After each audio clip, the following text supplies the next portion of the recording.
Hey neighbors, the handyman here with Initiative Coffee Company. Bill Allan here of Bill Allan World, and it's time to rise and roll. Today we're talking about organized play.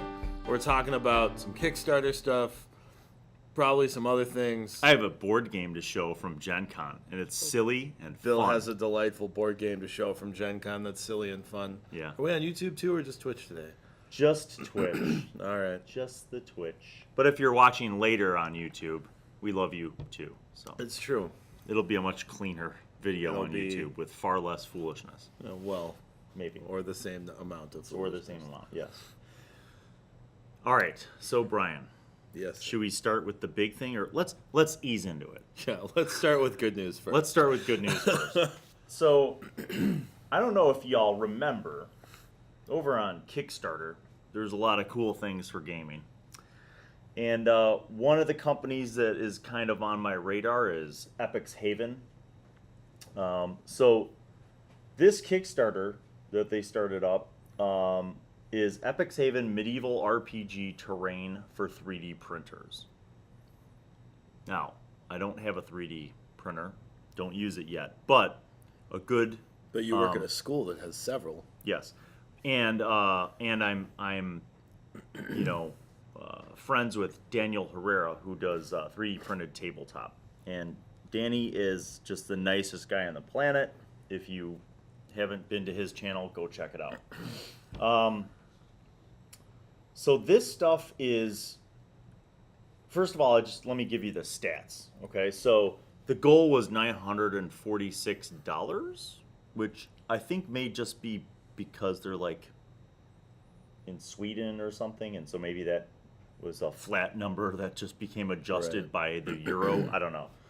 So the goal was $946. They are already at $4,790 with only 68 backers, and there's still 24 days to go on this. So talk Yeah. about a juicy deal. It looks like it's not like they send you STL files, Right, so- not necessarily terrain. So part of me is like, where did they decide that number came from as a goal? Part of me doesn't care because it still looks cool. Yes.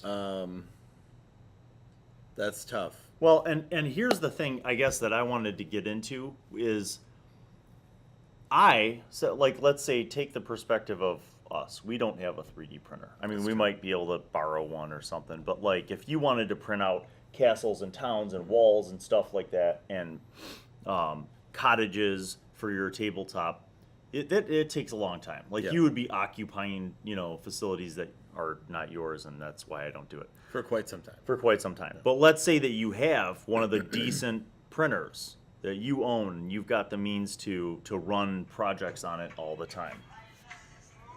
It's time to wake up. Oh, we just got flagged for copyright because Bob Marley. Oh, That's well. what I wake up to, everybody. Now you know. All right, so I guess here's where I'm going with that. 3D printed terrain is beautiful, but it's time consuming. It's time consuming. I mean, it's not active time consuming. Right. It's like set it and forget it time consuming, Right. but It's like cooking there's a turkey. additional time sometimes when you have files or models that need to be adjusted. So you print, you set it and forget it, you come back and you're like, oh, the roof collapsed or whatever, or oh, the mini's head is deformed because the filament didn't come out right and the plate wasn't warm enough. So a lot of 3D printers have formed this community, like, to share techniques, to share Sure. settings and tweak stuff. Similar to the crafting communities Yeah. that we're a part of. Sure. Yeah. But so what I like about this is that you're getting the STL files, right? Depending on what pledge level you do is how many files you get, and I mean I'll read you the highest level. So for about $83 US, you get all the models, all the stretch goals. The stone house, the Tudor house, the freestanding tower, gatehouse, walls, stairs, corner tower, basically an entire medieval village, right? They have a lot of nice marketing material showing how the stuff's printed, showing unpainted and painted models. And obviously, like, the quality is going to depend on the quality of your printer. Yeah, but I think what's nice about this is that as a company, they've come to embrace the community. So the idea being like, hey, here are these things that we have that we're going to, you back this project, we're going to provide the STL files. But as a backer, you also are going to have some input into the adjustments and stuff. So in other words, embracing the community and making it so that you feel like, yeah, you've spent some money on STL files, but really $86 for all those STL files, and you are now part of. Yeah, and there's a lot of work that goes into creating those STL files. It's not like it's just like they're not recycling a file that they've already found. Like, right, and AutoCAD is not a free skill set to learn. Yeah. So, and some of these things, I think what they're saying is that the improved edition. Like here, I'll just read this part. These models are the improved edition, version 1.5 of the original Epix Haven models. Valuable and continuous feedback from customers of the original models have enabled us to enhance them in certain ways. So now our models look and play better than ever, and you may have been a part of this. So they kind of, they're sharing the wealth, so to speak. They have, like I said, estimated delivery October. So here's the other thing. The pros and cons of just STL files, right? Because, if I had pledged a system where they were going to print all this stuff for me, because I don't have a printer, it wouldn't be October of 2018, man. No, it'd be like May of 2019, At the earliest. Like, I remember vividly when I backed the Dwarven Forge City Builder Kickstarter. It was months of excruciating suffering and pain waiting for my stuff. Yeah. And even then, I figured because I wasn't, because I backed the painted terrain, like I didn't, I wanted the fully painted terrain. I figured I'd be waiting longer because I'm like, they'll deliver all the unpainted crap to people first, and then they'll, the painted stuff. I got mine before like anybody. Well, and I was paid a higher tier. Yeah, would be my guess. Right, maybe they prioritized it because you paid more money. But I was, I had mine, and I was posting stuff online, and people in the, forums were losing their minds, and they're like, "Oh my God, thank you for posting these videos. It looks so great. I can't wait to get mine." But it was months and months and months, Whereas this, the trade-off is you're just getting the files. But now it's up to you. You could get the files and just take a week off work and just, or just set it and forget it, trusting that their files and settings are appropriate for your, what you're going to do. Right. And it makes it quicker, just in general, Like, I know I haven't done a lot of Kickstarters, but when I backed Colville's book last year, I think the Kickstarter filled in April. And who knows? Like, the book's not quite done yet, I don't think. I mean, I don't work for Colville, so I don't know, like, all the ins and outs, but it sounds like they're still working on getting it done. And well, they have to finish it, and then it has to go to print, and then it has to go to ship, and everything else. As opposed to, like, my guess is this company already has a lot of the STL work done. Yeah. And it's just a case of, like, email, Dropbox, whatever. Well, and the same goes for, like, PDFs, I mean, I've often said, like, I would love to have, a hardcover printing of any book that I really value. But there's something to be said for the convenience of the electronic version of it, and getting that faster, and getting it, and like even at our gaming table, like Latia has her little setup, and it's killer. And she's got her screens, and I'll tell you, we were playing the new book. Latia ran the new book for a few of us last night, and we all just like got into her D&D Beyond. Like, she shared a campaign with us, and it is so convenient. And I've not been a person to like really like push the D&D Beyond. Talk about it. Why? Company line. So she's running it. She's running the game. And then where? Yeah. So if you have a DM membership, and there's different costs associated with levels of membership, You get up to X number of campaigns, and 6 or 12 people can join each campaign. So you share all of the files that you have bought. So she has like the whole suite of books, because she's crazy like that, and she just like goes all in on everything she's excited about. So she has all of the books. So because she's the DM and we're in the game, we have access to all of those books. So if you want to play a Hobgoblin, which isn't in the player's handbook and isn't in the starter set, if she has Volo's guide where the Hobgoblin is, and she is running the game and you're in the game, you get access to the rule set for Hobgoblin. Wow. Yeah. So that, when you think about it, that That's a kind game of changer. counterbalances the whole early complaints that people had about D&D Beyond. And honestly, And I don't have any Right. skin in the game. I'm not they're not a sponsor. We're not friends with them. This or might have foes. been the case right when it came out, and Misunderstanding. I just didn't realize it. Well, I didn't, but it's not just you, Brian. There are thousands of people who, to this day, even in forums online, will complain about I'm not going to go rebuy all the books that I already bought. Sure. Blah. And I think there's some legitimacy to that complaint. Like if you're running all the time, whatever. Right. Like if you don't play and you only run, like if you run 3 organized games a week and But never what get a what I'm chance to if I'm play. understanding this, if you do a lot, Right. then the value's there. It's offset, and you could even crowdsource it. So That's you true. could. Let's be honest. Our 6 people could be like, all right, Latia, boom. Here's my Right. share of the money. You set Yeah. up the account, and now we all have access to the Sure. things. I mean, and that depends on how secure you want your account to be. Right. Like you only have access to use it. You don't have access to share it Yeah. if you don't own the content. Right. But I'm saying as a gaming group, if you have a Yeah. group of friends If you have who a group want of to people who invest in always it, play together, each person yeah. doesn't have to spend umpteen amount of dollars. You're basically crowdsourcing. And I think as a player, you can get a free account for 6 characters per campaign, maybe, or maybe 4. There's a certain number of characters you can put into a campaign with the free membership. That's a stupid amount of characters. I mean, you know what I I'm don't- saying? I've never gone through That's a 6 very characters in a generous campaign, amount yeah. of characters. And you can just delete one of the other ones if they're dead, right. and it's Yeah. So, but no, that's it's interesting. nice. So what was your talk about the feeling about it? I mean, what's different with that system Sure. versus a typical game for those who don't know, like me? There's it does a lot of the math for you, Okay. which is nice.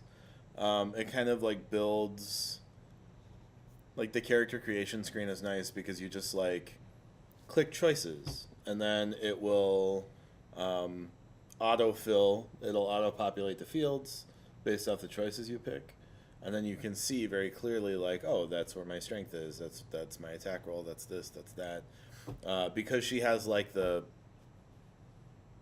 big pack of content. I don't know what it's called. Mm-hmm. You have full access to everything that's there. It does, if you take damage, all you have to do is type in how much damage you took, and you hit calculate or whatever. It'll calculate it for you. If you get more gold, you just go in and add I got 30 gold. Click. There's not any math involved, which sounds like So you're on your computer at home. yeah. She's on her computer at home. Mhm. What if you and Elise wanted to play and you only had one computer? Do you just open up 2 windows? Am I overthinking this? You might be able to open 2 windows. But I don't know if it you know has what I mean? a browser sensitive thing, so you'd have to open 2 browsers. Okay. I know to have 2 Facebook profiles open on a single computer at a time, you have to have 2 Right. browsers open because Right. Facebook will Figure whatever, out what's yeah. happening. So I'm wondering then how many people did you have in the session, and was there a ton of talk over? How is the game facilitated online? What was that? We weren't playing online. We were playing together. Okay, in face a to living face. room, face to face. Okay. Just using, and it's nice because it means Just you don't using have the tool 11 set. books on the table. Okay. That's convenient. It's the first time I've ever sat somewhere and wanted a tablet. I was using a laptop, and I'm not a tablet guy. I'm not ever excited about a tablet. But But it this would be was the first convenient. time where I was like, if I had a tablet, this would just be like boop, boop, boop, boop, boop, rather than like click, click, click, click, click. Right. Which still isn't hard, but like, it just felt like for the first time, like this is what tablets are for, you know? Yeah. Well, and that's it. Reminds me, you know, when we play the Bard's Just for Tale, playing Dungeons and Dragons. The entire tablet industry was created just to play D&D. the ultimate. The penultimate. Yeah. So, but it just, that's what I mean. Like as I sit next to Latia, you know, during the Bard's Tale, like her setup is so compact. It's like It absolutely tablet, is, yeah. dice, you know, boom. And There are some things I would add to D&D Beyond to make it more robust, I think. Okay. If they had like a digital interface similar to like a Roll20, I think I would stand on the rooftops and promote their product today. Like, Well, that's kind of what I mean, how can it, isn't it going to go that way? Like, how could it not? I don't know. You know, like part of me, I don't know, because like Roll20 and Fantasy Grounds are both so embedded in the community, Yeah. and already have such strong relationships with D&D as it is that, like, maybe they're not interested in the competition, or they're not interested in anybody else like moving into the market. It seems to me that if D&D Beyond was gonna do it, I don't know why they haven't yet, because it doesn't. I mean, there's so many interfaces for like online interaction that like I don't know why they wouldn't have. On the other hand, you can just like go to Google Hangouts or whatever and use D&D Beyond in a separate like window. Right. So, Right. Like, that's I guess- actually what I thought you were doing. So, No. but that brings up a good point. It's a tool set that can be used if you aren't, Sure. you know, if you're super just versatile. at home and all of your friends live in another state, you could still, you know, effectively Yeah. play in the game and have that kind of Mhm. fast, connected, interactive experience, or you could use it around the tabletop. Sure. And I know we're like a little bit late to the game on this because like everybody's using D&D Beyond. Yeah, just, but like, streaming, I agree, like, in a sense, yes, but you know, I'm also constantly happily surprised at Right. how much people are like us. Right. When you know, a lot of times they're like, I don't know about that. Please talk more about it. You know, I Right. mean, frankly, every day that I check comments on my YouTube channel, I see I see people who are like, I just found out about Dungeons and Dragons, which I laugh. Right. Right. Not at them, but I Well, laugh like you because laugh I'm at like, the notion that it's been so pervasive, and What? like there were entire like news terror streams about it in the late '80s, early '90s, all the way to 2006 when I was dealing with it, and still people have no idea what Dungeons for and Dragons for is. me, yeah. I mean, but like for me, somebody saying that like I just found out about Dungeons and Dragons would be like, I just found out about bananas. Right, or like, did you know there's this band called the Beatles? Yeah. Like, what? yeah, that's so it's Yeah. one of those funnies. No, I think it's a cool interface, and I think the price point is a little steep. Like, we were talking at the table, and I came to the decision that like, if there was a function at a lower price per book, that you could get access to the mechanics but not the descriptions. Like, if you already own the book and can read the description of it. Oh, yeah. If there was a way that you could just like check boxes Uh-huh. without like getting the narrative or the description game behind it. engine, Yeah, if it's just side like of it. new, right? I think it'd be more robust. It would eliminate that complaint of like, well, I already bought this book. Why am I going to pay half the of the retail price of the book? Yeah, Like, if you could pay a quarter that price just to get access to the mechanical aspects of it. yeah. I could see that being valuable in a lot of ways. But I wonder if it's time for us to now move on to Adventurers League and discuss the release of Season 8. Because, you know, all right, so for those who I know don't your know, feelings on organized play. organized play, Adventurers League, my experience with it is that, you know, it's I see why people like it, because you can go to any store or place or whatever that hosts Adventurers League with your AL approved legal character and join into a random group of strangers.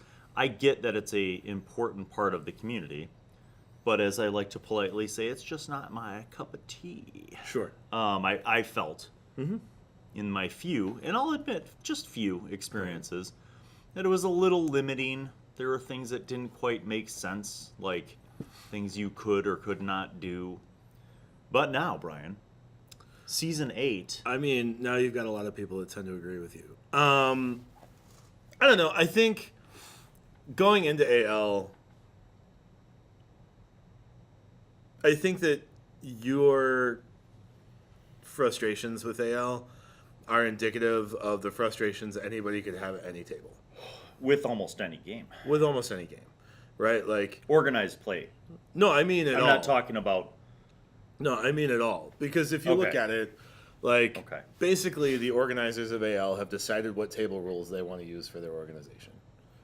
And that's no different than a DM. But wait, are you saying there were no rules before? No. I mean, since the beginning of Adventures League. Okay. The organizers of Adventures League have decided the rules that they want to use for their table. Yes. And I think anytime you sit down at a table with anyone running the game, they get to choose what rules are allowed at their table.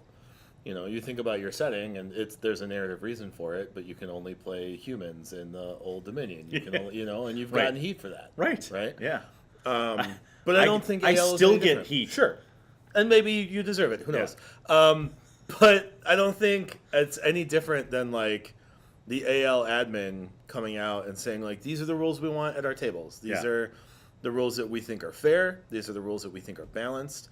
There's play tests to suggest that this is the case. Yeah. There's the considerations that the publisher has made from the get-go about what 5th edition is and isn't. And these are the rules we want to use, right? Now, that's not for everybody. In the same way that, like, if I sat down at a table and somebody was like, you don't get to play paladins, you don't get to play humans, no gnomes, no dwarves, you can only play fighters, I might be like, all right, like, I don't want to play. Yeah. And there's nothing wrong with people running their game that way. It's just something that, like, from a narrative perspective and from a free time perspective, I don't want to spend my time doing it, right? That said, AL had over the last 7 seasons since before the launch of 5th edition, right? Like when it was D&D Encounters and D&D Next. D&D Encounters was in 3.5. It was in 4th ed. Or 4th. But it bridged to 5. Did they have organized play though in 3.5? I feel like in 3rd edition, in like the early, no, maybe it was 2nd edition. Long time ago, there was organized play, and it was like ranked role playing. Yeah. All right, we talked about that. Yeah, that was like the early 90s. So that was probably 2nd edition. So Encounters, I remember Encounters. Encounters started with 4th. And then kind of bridged to 5th during D&D Next. And then Encounters became, from my understanding, essentially became Adventures League. Okay. Right? The issue that a lot of people, I think the tension that a lot of folks have is that for 7 seasons, Adventures League has played by a specific set of rules that was dictated. And in Season 8, a lot of those rules abruptly shifted. Right? So why that paradigm shift? Because I think it's, and I mean that level it's pretty, of shift. It's pretty... Because even in my skim, I was like, what? So if you're not aware, Adventures League has gone from an XP system to a checkpoint system. What? You got to elaborate on that. So XP is you kill monsters, you get XP, you add it to your running total, you get experience. When you hit thresholds, you level up. Checkpoint systems, depending on what adventure you're running, are based off how much you advance the narrative of the story. So successfully advance the narrative of the story. And there's like in the adventures, there's like goals that you can achieve that get you bonus checkpoints. Yeah. But that's only in the Season 8 content. But there's also penalties. Oh, I didn't see those. Yeah. So there's also like, and not like just, we tried and failed, but if you just blow it off. Like they're like, if you sleep in while the dragon torches the town, you might get, you might lose a checkpoint. Oh. I was like, wow, okay. Yeah. All right, so continue. So there's these adventure checkpoints to level up. They've also gone from like a gold system, like gold doesn't drop anymore. And a It just mundane comes when you equipment. level up. Yeah, talk about that. So for the first 7 seasons, there was gold associated with every adventure, and it just doesn't now. You get gold when you level up. Like 1st through 5th level, you get 50 gold every time you level up. So when you're dungeon crawling and you find the treasure chest of gold, that you could, goes to some ephemeral place. right, I don't know. you could carry it, but it will be gone. Right. Okay. The same way that like mundane equipment that equipment you found in older seasons like broke after the adventure. Like if you kill a goblin and he has a battle axe, at the end of the adventure, like the goblin battle axe breaks, so you can't use it in the next. If you find a suit of plate armor, don't get rid of your other armor because the plate armor won't be there at the end of the adventure.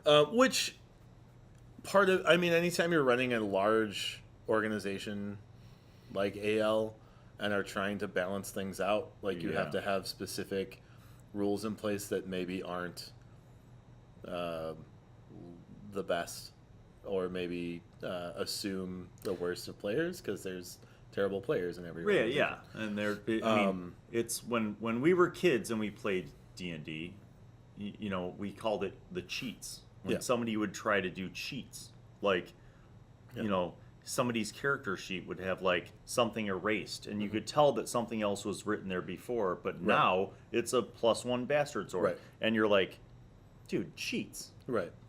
Yeah. But I think maybe the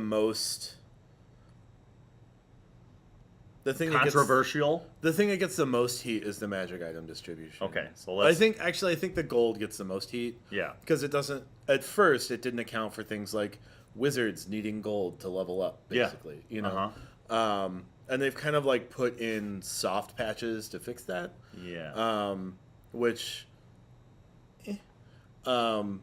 But I think the largest concern is the magic item distribution, at least in my mind, because for the first 7 seasons, like every adventure drops a magic item, and your table gets to decide like, oh, I want that. No, you get that. No, that's better for a fighter.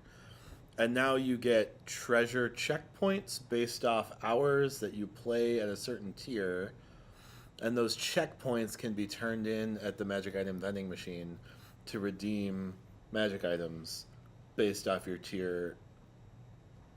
Now, Brian, you know that I'm old, and I'm an old gamer, but I'm not a grognard. I'm not a crunchy wargamer. My question to you is this. Do you feel like the Season 8 Adventurers League release is trying to take a lot of the crunch out of the game, and that's why many people who like calculating what equipment and magic stuff they get and keeping track of gold and keeping track of experience points are getting angry because they're taking the crunch out of the game and just making it more experiential, and they're probably like some people out there that are like, ugh. Sure. So I would say to some degree that's the case, right? I'm going to go with that as being my theory. Because I don't know. To some degree, yeah. I think you're probably right on a lot of that. Like, a lot of this is like old school gamers who like, this is my hobby, who are the same people who get frustrated that like streaming is popular, right? And that AL isn't, because like when they played and when they were learning to play, they had to play in their basement or the back rooms of game stores, and now that's not the case for people who play in modern day, right? Which is an opinion, I guess. It's not one that I am excited about, but it's an opinion. Yeah. But ultimately, I think there's some legitimate cause for gripe here, right? Well, I would think there's a lot of cause for gripe. Yeah. But... So one of the things that's most frustrating for people who have been playing for a long time is a lot of the items got banned in terms of like the legendary items, like the capstone items in books. Yeah. Right. And I understand why those items might be banned. Right. You fought through Barovia. Right. You deserve a Sunblade. Yeah. I'm only saying that because that's all I remember from Barovia, because most of the time I hated it. Right. All right, go ahead. I mean, there's a Sunblade in Barovia. There's the Mask of the Dragon Queen in Rise of Tiamat. There's the elemental weapons and princes. So all that just... there are like narrative ways they've dealt with it in terms of like that item is too powerful for mere adventurers to have. It's like given to the Council of Waterdeep to deal with accordingly, kind of stuff. The council. And they've done it in older. They've done it along the way. Like some of the sentient weapons were never like available for drops. Like if you picked up one of the 3 sentient weapons that were dropped, you had to retire your character because your character, quote, spent all their time fleeing the authorities. Blah blah blah. Like they've come up with like narrative reasons. Right? Okay.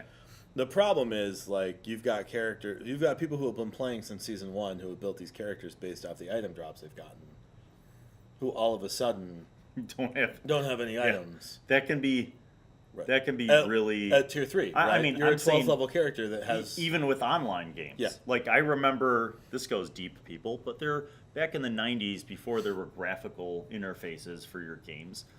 There were text-based adventures called MUDs, multi-user dungeons. And I remember character builds and MUDs that were very much item-based. Mm-hmm. Like, I had a lizard man pirate with throwing, and I found the jagged spear, and the jagged spear did incredible throwing damage, like insta-kill. Basically, it was almost a bug. Right. But it wasn't a bug, it was just people not really doing the math. Right. But that character build was amazing, and it created all this narrative, and there was a whole pirate movement then, and then they took away the jagged spear. Yeah. So the reason that the stated reason, one of a couple, that they've made these changes is because AL has become too focused on the combat pillar of play, and they want to push the other 2 pillars, the role-playing and exploration aspects, right? Which I think is a noble endeavor. And the checkpoint thing with exploration absolutely makes sense. And even I get it. Like, you get an hour of XP, you would get an hour's worth of XP for an hour of role-playing if it advances the plot. Yes. Rather than just having to kill monsters for XP. Right. I think there are other ways they could have solved that. They could have talked to authors and been like, hey, we should really focus on exploration or social in some of these adventures. Yes. They could have put out announcements to DMs that were like, if you encounter a monster, it doesn't have to be killed for XP. Right? Yeah. So when I run Princes of the Apocalypse, say, and my party goes through a dungeon without killing anything because they've infiltrated the cult, they get the experience for all the things that are in that dungeon. Yeah. Even though they didn't kill them, because they effectively navigated those encounters. I roll that way, not even Adventurers League. Like any game, if you outsmart me or you outsmart the narrative or outsmart the game, if you come up with some amazing way to play through a scenario, or even if you deviate from the storyline completely, but in the end come through and you deserve all that. Sure. So that's one way they could have fixed it. Some of the other issues, like the treasure issue, like the magic item issue, I understand they are in a position right now. But couldn't they do a trade-in? They have. So if you have these legendary items, you get 24 treasure points for each of the legendary items that you turn in. So you can cash in that for some decent stuff. Stand by. Okay. So part of the problem is if they are so focused on the other... Let me go back. They're in a bind because they have a situation where they have Wizards of the Coast. Because they're semi-affiliated with Wizards. It's a weird, nebulous relationship, I think. Yeah. And maybe it's not as weird as I'm making it. Yeah. But in my mind, I don't know, if they are not... Well, they're an org, though. They're a separate organization. Right. So they're not... But they're dictated to by... I don't want to say the whims, but whatever Wizards decides that they want to promote this season, right? Which in the past has been great. It's been, we want to support diversity, we want to support this, we want to support that. Yeah. At this point, 5th edition was always supposed to be a low magic setting. Right. Right? Because all the editions follow a shared narrative, and 5th edition is supposed to be about a time period after the spell plague, where a lot of arcane items have gone by the wayside because they've been destroyed or whatever, they've lost their power, what have you. And so Wizards of the Coast, from my understanding, talked to the organizers and were like, hey, we want to get rid of this like glut of Magic items. Right. Now, if their stated focus is to push the other pillars of play, you would think that they would put in things in the game that promote the other pillars of play. Whether that's a Helm of Comprehend Languages, or a Headband of Charisma, or something. Or that the is compass social, of never-ending accuracy. Whatever, yeah. Something that helps with either the social role-playing Right. aspect or the exploration aspect. So, my frustrations are based off my experience in the game. Like, I don't play often, and when I do get a chance to play, I play a Knowledge Cleric, largely a support character, has 4 of these banned items because I just fill in tables when they need an extra player, because they'll die if they don't have somebody, and I'm a cleric, so Right. people call me up and are like, hey, heal me. So I'll play like single chapters to let other people play the game. And sometimes I get thrown like the capstone item because it's not combat focused, right? And nobody cares about it. And nobody cares about it. Like in Yeah. TOA, there's a Staff of the Forgotten one that like doubles your bonus to all knowledge checks. That's huge for a knowledge cleric, right? Yeah. In like the mask, like the dragon masks give you resistance to a damage type. They give you like advantage on charisma checks with dragons, and they teach you Draconic, right? Those are largely narrative focused, Role playing abilities. focused. Yeah. Minus like damage resistance, I guess. The problem is, I'm turning in 4 of these. So Yeah. if we do the math together, that's 96 points. 98 points, 24, 48, 72, 96 points. Yeah. And if you check the list of things, and they have to be spent before you can play that character again. And if you check the list of available things, it's all combat-focused magic items. Yeah. So I have to turn in my narrative-focused magic items to get combat-focused magic items, Which aren't going to be helpful. which for aren't your useful to build. me at all, Right. in order to promote the non-combat pillars of play, which seems suspect, Yeah. right? So it means I'll buy like 13 Chimes of Opening and be able to cast the knock spell 121 times or something ridiculous, you know. That said, I think ultimately a lot of this is a right decision, right? Like, I don't know about taking people's items away after they've had them. Maybe you do a grandfather clause on that. Maybe you promote tier 3 and tier 4 adventures to get those characters retired quicker, rather than just like have these items out there. I don't know. I don't organize the system. It's not my job to like brainstorm that, but like those are some suggestions. Yeah. So the feedback so far about, hey V, thanks for tuning in. Hey. Good morning. It's time to rise and roll. So we're talking about Adventurers League if you're just tuning in, like V. And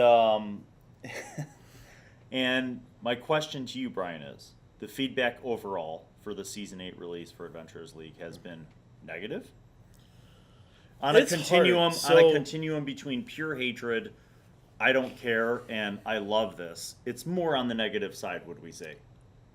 It's tough because there are various avenues for feedback, Yeah. and I only have access to forums, and the forums are negative. Okay. Right? So I don't know like if people are directly emailing the admin and being like, hey, this is a great job, blah, blah, blah, you're taking a lot of heat. And don't get me wrong, they are getting hammered. Like, they're getting destroyed over this, unfairly so, for the most part. Like, a lot of people are taking this personally, and they just shouldn't. Well, so here's the flip then. Is let's try to anticipate what it would be like Sure. if I'm a new, you know how we were joking about like I just discovered D&D. Yeah. So let's say that I'm a new person who has never played D&D before. I go to my friendly local game store and they're like, "Yes, we do have D&D. We have an Adventurers League. It's a, you know, we're starting some tier 1 stuff now and you could join and we'll teach you how to play." And great. And then they join. they have no concept, Mm-hmm. no preconceived notion Right. about what D&D should be, how it should work, what the experience point mechanics are, how treasure should work. Mm-hmm. So they just go into this experience. Is a newbie going to still have fun with Adventurers League, Sure. given the new release for Season 8? What's your thought? I'll say this. Since I started with Adventures League, and it's been over a year, and I've been running I've been the head organizer for 3 events that run 2 tables a week, every week for over a year. When I started, I told you, I said D&D Adventures League is great for new players to learn the mechanics so that they can take their knowledge of the rules and go find a home game. And I will say that I think that is even more the case now than it was then. There's a couple of reasons for that. One, they've streamlined the rules, right? Like, experience checkpoints at some level are easier than experience points, right? You don't have this, like, mad dash at the end of a session to, like, calculate dragon is 18,000 plus this, plus this, plus this, divided by table number, right? Because you don't know what people are going to run into before you start. Right. So they've simplified that to some degree. They've simplified, like, you don't have to, like, figure out how much gold you have because you don't have any. You know, like, you get some when you level up. So another mechanism to welcome streamline the new game. players. Yeah. Streamlining the game is always a good That move. said, I don't know. I think all of these steps have taken us narratively further away from immersion, right? Maybe not the experience thing. That's just a streamlined system. Although they did put out like this long. It was like to convert your current character's experience to this more streamlined, easy advancement checkpoint system. There's math. Just follow these 11 easy steps. I and saw I'm that. like, this doesn't seem intuitive, but that's fine. Right. And like once you like sit down and do it, you're like, oh, this is what they mean. Okay. But Yeah. it's a little bit like calculating ability score modifiers where you're like, oh, it's 1/2 the absolute value of the distance between your score and 10. Yeah. Like, what? Like, Yeah. oh, it's half the, okay. Yeah. Half a 6, cool. Once like all of that is taken care of, I think the notion of like, you're doing things without any compensation, right? Like, nobody's going to offer you gold to be an adventurer. You should just be a hero.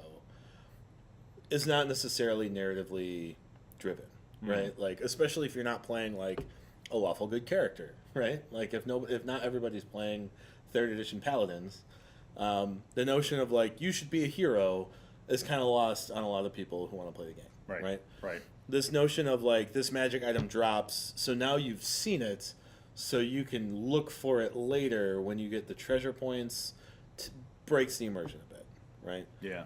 That said, I don't know that like AL was ever the immersion heavy experience that like people credit it for being. Yeah. I think it's always just been a place to like plug a character in and sit down and meet new people, which is to its credit. Yeah. It's I think as a way to get your fix. Sure. To a way to be able to play D&D. Right. And it's great for people in like remote or like rural communities where they don't have a ton of people that play. It's great for people who like work 90 hours a week and can't always commit to a weekly game. Like, Yeah. they come in, they sit when they can, they plug their characters in, and they go. It's great for right? newcomers. Yeah. It's great for newcomers. But there's a little bit of me that wants like a narrative like drive in the games I play. Yeah. You know? And Yeah. I don't, and like the other thing is like, just like any other table, all of this is dependent on the group. Like, you can have a really narratively driven game in an AL session if you have a group of narratively driven people. But that's a lot to ask of people you don't know. You know, like there's a lot of trust involved when you sit down at a table and you're like, let's have a RP heavy session, right? And if you're sitting down with people you don't know, that trust isn't necessarily going to be there, Right. right? So I don't know. I think that season 8's gotten a lot of heat, and I think most of it is unfair. I think a lot of it's just the heat is the criticisms are fair, but they are voiced in a manner that is unreasonable, like your tone of excitement does not fit the situation, right? Like, Right. it's not the end of the world because your character is less useful, and like a lot of this was done to deal with abusive players, and I think a lot of the people who are complaining about this are those abusive players, Right. right? Well, and it's power gaming is a topic for another episode. I think so. You know, and I think I see how they can be using this as a mechanism to also address Sure. that. So, Yeah. well, it's been a real active morning, people. Thanks for joining us. If you were among the 262 people who joined us live today on Twitch, that's not real. Listen. But if you're watching this on YouTube, feel free to comment below. Yeah. Make sure you subscribe to Initiative Coffee Company on YouTube. Click that little notifications bell because that's important. That'll let you know when we're doing stuff, especially when we have another episode of Rise and Roll Live. Let us know if we're wrong on any of this stuff. We could be. I mean, yeah, challenge us. So, but maybe. Put your own feedback in there. Yeah. Talk to us about. Make sure you comment about your feelings on Adventures League or any cool things that you want us to talk about. Any questions, concerns, issues, or ideas for show topics. If you do participate in Adventures League and are in the Chicago area, we're running a Season 5 Epic at GalaxyCon at the Joliet Historical Museum on September 22nd. It's GalaxyCon it's the 5th year it's happened. It's an art convention that they're adding gaming to this year. We're sponsoring that. What else in the world of initiative? Well, Bard's Tale Season 2 is wrapped, so go watch it. Go watch that. Go watch, start from the beginning and watch the progression. See what happens when a group of bards fumbles through adventures and frequently almost dies. Yeah. There's so many death saves. It's true. So many. I'm so proud of that. Yeah. I guess the other thing is the Snickety Snicks, the Help Action Coffee program. Yeah. We cut our first check to Anxiety Gaming on, I don't know, Saturday? Friday. We cut a check for $261, I think. Nice. So nice. That was 80 some odd bags of coffee. So if you were part of that community that threw in some money for coffee, awesome. That money is used for treatment for individuals in the gaming community. I think they have a research wing as well, but I think that's funded through grants probably. So if people still want to get on that jam, can they head over to initiativecoffeeco.com? Yeah, so if they go to initiativecoffeeco.com/helpaction, that's the direct link. That's a direct link to Snickety Snooks, which is the partnership with Holly Conrad. We've got another one. We have a meeting tomorrow night. We have a phone conference with someone in the community to support a second Help Action Coffee program roast. Nice. And don't forget about the normal monthly products for Improved Initiative. And Fulgurite are both available. Fulgurite for you people who maybe have sensitive stomachs, like Bill.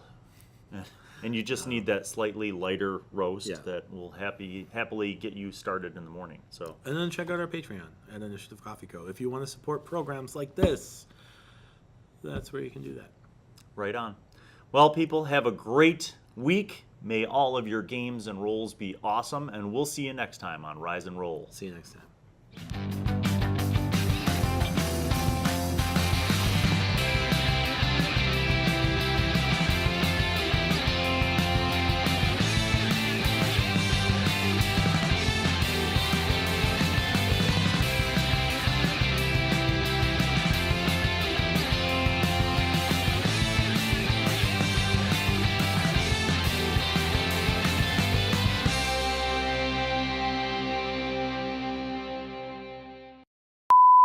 Sounds good, Dave. Dave's with us, everybody.